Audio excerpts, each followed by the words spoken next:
Mula sa papel at lapis noon, isinusulong ngayon ang paggamit ng software na magbibigay pagkakataon sa mga designer tulad ng mga arkitekto na makagawa ng mga disenyo ng gusali na mas mabilis at tamang paraan. Alamin kung papaano sa report ni Dina Pagibitan. Ayon sa sikat na scientist na si Albert Einstein, ang imahinasyon ay mas mahalaga kaysa sa kaalaman dahil ang kaalaman ay limitado, ngunit ang imahinasyon ay sakop ang buong mundo. Isa na nga marahil ang mga designer tulad ng mga arkitekto at inhinyero sa mga taong natatangi ang imahinasyon. Kung dati gamit ang papel at paraan ng mga ito upang ipakita ang kanilang gawa, sa paglipas ng panahon at sa tulong na rin ng computers at internet, hindi na nakapagtatakang sa mas maikling oras, maaari na nilang maipresenta ang kanilang nagkagandahang design.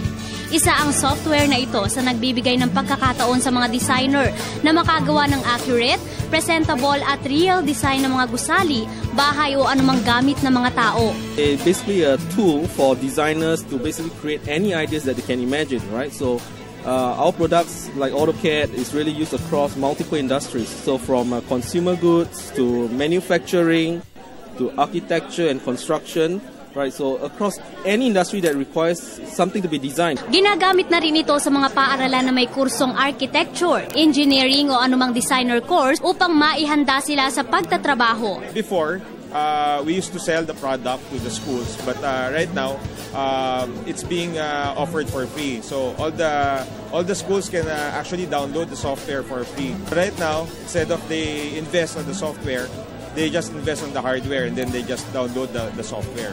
Si Carl, landscape architect, na enganyong subukan ang free trial ng software online. Malaking tulong daw ito sa katulad niyang double time ang hinihingi ng trabaho. Actually, malaki siyang maitutulong niya tulad ng mga may mga commands na hindi naman na nagagamit sa iba, pero dito sa full version nagagamit. Mas madali siyang i-render. Let's say kung gumagawa ka ng mga 3D, yung gano'n, mas mabilis siyang magamit kumpara sa, let's say kung may mga network na mabagal, mas mabilis dito.